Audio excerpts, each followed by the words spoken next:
En France, c'est une augmentation de la taxe carbone décidée en 2018 qui révèle la profonde fragmentation des territoires. Ceux qui, loin des villes, doivent utiliser leur voiture pour le moindre déplacement se sont révoltés. C'est le point de départ du mouvement des Gilets jaunes qui, au fil des mois, a entraîné bien d'autres remises en question. Les Gilets jaunes, c'est en quelque sorte une autre révolte fiscale, un accroissement de la charge fiscale qui est perçue comme injuste par une catégorie de la population provoque une réaction de cette catégorie. Et dans un environnement où la charge fiscale est très élevée et la satisfaction vis-à-vis des services publics très faible, vous pouvez avoir des poudrières comme celles qu'on a vues avec les Gilets jaunes. La taxe sur de la taxe sur de la taxe, encore. Je crois que ça a été le coup de trop. Ça grondait quand même déjà. Hein.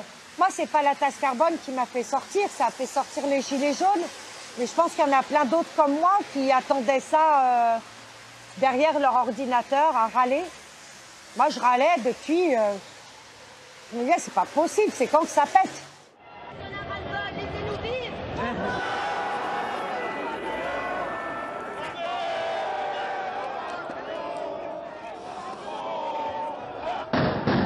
Le désespoir du peuple est mobilisateur et dangereux. Si nous voulons rétablir la justice fiscale, nous moralisons le système capitaliste ou nous le détruisons. Stop aux diminutions d'impôts. Pourquoi ne pas instaurer un revenu universel minimum pour tous?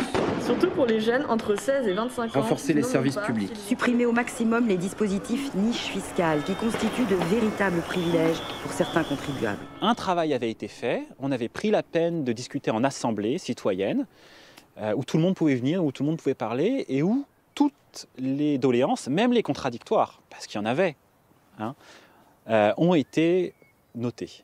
Ça a été transmis.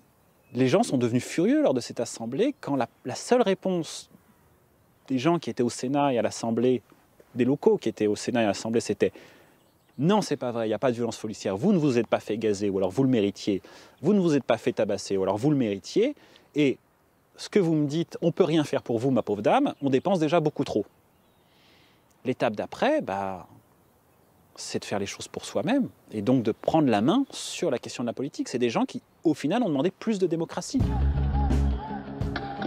Convaincus de ne pas être entendus, les Gilets jaunes poursuivent leur mobilisation pendant près d'un an. Des colères multiples et contradictoires se mêlent. Leur revendication principale, reprendre la main sur leurs impôts et que leurs doléances soient prises en compte. Mais les États, qui ont de moins en moins de pouvoir en matière de fiscalité, le peuvent-ils encore ?